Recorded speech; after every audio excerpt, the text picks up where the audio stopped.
សំឡេងពីបន្ទប់317នៅក្នុងទីក្រុងភ្នំពេញមានសន្តាគារចាមួយដែលមានមនុស្សភាគច្រើនមិនសូវចង់និយាយអំពីវា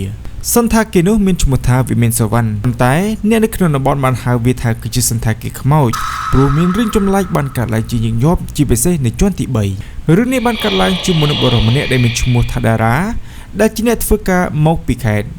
គាត់បានមកធ្វើការនៅភ្នំពេញហើយស្វែងរកកន្លែងស្នាក់នៅថោកៗដោយសារតែមានថវិកាមិនច្រើនមកដំបូងគាត់បានជ្រើសរើសសន្តាគារនោះដោយមិនដឹងអំពីអ្វីទាំងអស់កាលពីមុននៅថ្ងៃដំបូងដែលតារាបានមកដល់អ្នកទទួលភ្ញៀវបានមើលគាត់ដោយភ្នែកចម្លែកមួយគាត់បានផ្ដល់សពបន្ទប់មួយឲ្យតារាដែលបាននិយាយស្រួលៗថាទៅបន្ទប់លេខ317បើមានអ្វីកើតឡើងកុំចេញក្រៅនៅពេលយប់តារាបានដើរស្រាលៗហើយគិតថាគ្រាន់តែជាការលេងសើចឬជាការប្រមានធម្មតាតែប៉ុណ្ណោះនៅជិតដំបូងគ្រប់គ្នាហាក់ដូចជាធម្មតាបន្ទប់ស្អាតតែមានក្លិនចាស់ៗបន្តិចនៅម៉ោងប្រហែលម៉ោង12យប់ខណៈពេលដែលតារាកំពុងគេងស្រាប់តែមានសំឡេងគោះទ្វារឮស្រាលៗគាត់ភ្ញាក់ឡើងហើយសួរនរណាគ្មានសំឡេងឆ្លើយតបប៉ុន្តែមានសំឡេងគោះទ្វារនៅតែបន្តតារាចូលទៅបើកទ្វារតែមិនមាននរណានោះទេគាត់គិតថាប្រហែលជាខ្យល់ឬនរណាម្នាក់កំពុងលេងកំ pl ែងគាត់បានបិទទ្វារវិញហើយត្រឡប់ទៅគេងប៉ុន្តែបន្ទាប់ពីគាត់បានបិទភ្លើងសំឡេងមួយបានចាប់ផ្ដើមលេចឡើងពីជញ្ជាំងសំឡេងស្រាលៗដូចជាមនុស្សបាននិយាយពីខាងក្នុងជួយខ្ញុំផងតារាភ្ញាក់ឡើងភ្លាមបេះដូងរបស់គាត់បានលោតញាប់គាត់បានទៅបើកភ្លើងហើយសំឡេងនោះក៏បាត់ភ្លាមទៅវិញនៅព្រឹកថ្ងៃបន្ទាប់តារាបានចូលទៅសួរអ្នកទទួលភ្ញៀវបងយប់មិញខ្ញុំឮសំឡេងចម្លែកនៅក្នុងបន្ទប់អ្នកទទួលភ្ញៀវមើលគាត់ដោយស្ងៀមស្ងាត់មុននឹងឆ្លើយតែអ្នកលើអ្វីមានសំឡេងស្ត្រីបាននិយាយថាជួយខ្ញុំផងមុខរបស់អ្នកទទួលភ្ញៀវបានផ្លាស់ប្ដូរភ្លាមដែលគាត់មើលជុំវិញហើយនិយាយស្រាលបើអ្នកអាចបដូរបន្ទប់ទៅជាន់ផ្សេងទៅតារាសួរហេតុអ្វីទៅខ្ញុំមិនអាចនិយាយបានទេតែបន្ទប់317មិនសម្រាប់មនុស្សរស់នោះទេតារាដឹងថានឹងមានអ្វីមិនប្រក្រតីប៉ុន្តែគាត់មិនមានលុយបដូរកន្លែងនោះទេគាត់សម្រេចចិត្តថានឹងស្នាក់នៅទីនេះបន្តទៀតសម្រាប់យប់ទី2រឿងកាន់តែអាក្រក់ជាងមុននៅម៉ោង2យប់តារាបានភ្ញាក់ឡើងដោយសារតែសីតុណ្ហភាពនៅក្នុងបន្ទប់ត្រជាក់ខ្លាំងខ្យល់ត្រជាក់ហាក់ដូចជាមកពីក្រោមគ្រែស្រាប់តែឮសំឡេងដូចជាមនុស្សដកដង្ហើមមកពីក្រោមគ្រែអញ្ចឹងតារាមិនហ៊ានមើលនោះទេគាត់បានគ្របក្បាលជាមួយនឹងភួយហើយបិទភ្នែកប៉ុន្តែសំឡេងនោះគឺឮកាន់តែខ្លាំងឡើងខ្ញុំនៅទីនេះ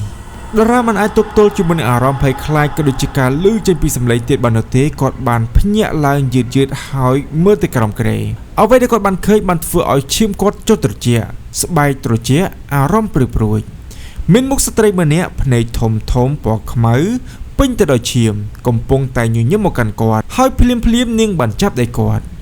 តារារត់ឡើងលើគ្រែហើយស្រែកខ្លាំងហើយនៅពេលដែលគាត់បានក្រឡេកមើលក្រោមគ្រែវិញគឺមិនមានអ្វីទៀតនោះទេយ៉ាងណាមិញអារម្មណ៍របស់តារាមានការភ័យខ្លាចជាខ្លាំងនៅក្នុងបន្ទប់នេះបន្ទាប់ពីបានឃើញជាមនុស្សស្រមោលរបស់ស្ត្រីរូបនេះនៅថ្ងៃបន្ទាប់តារាបានសួរមនុស្សចាស់នៅជិតសន្តាគារមនុស្សចាស់ម្នាក់បានប្រាប់ថាជាច្រើនឆ្នាំមុនមានស្ត្រីម្នាក់បានស្លាប់នៅបន្ទប់317នាងត្រូវបានសម្លាប់ដោយប្តីរបស់នាងហើយសាកសពរបស់នាងត្រូវបានដាក់លាក់នៅក្រោមគ្រែហើយបន្ទាប់មកដែលនេះគឺជាអ្វីដែលតារាបានសួរទៅកាន់បុរសវ័យចំណាស់ម្នាក់នៅពេលដែលរកឃើញនាងបានស្លាប់យូរទៅហើយតែមានអ្នកស្នាក់នៅបន្ទប់នោះក្រោយមកឮតែសំឡេងនាងតែប៉ុណ្ណោះតារាស្ទើរតែជឿពេញលេញទៅហើយតារាសម្រេចថានេះជាយប់ចុងក្រោយហើយដែលគាត់នឹងស្នាក់នៅទីនេះនៅម៉ោង3យប់ទៀបភ្លឺគាត់បានភ្ញាក់ឡើងដោយសារតែមានអ្វីអង្គុយលើទ្រូងរបស់គាត់បានបើកភ្នែកដែលនោះគឺជាស្ត្រីដដែល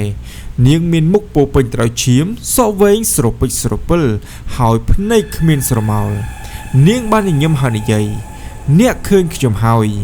អ្នកមិនអាចចាក់ចេញបាននោះទេយ៉ាងណាមិញ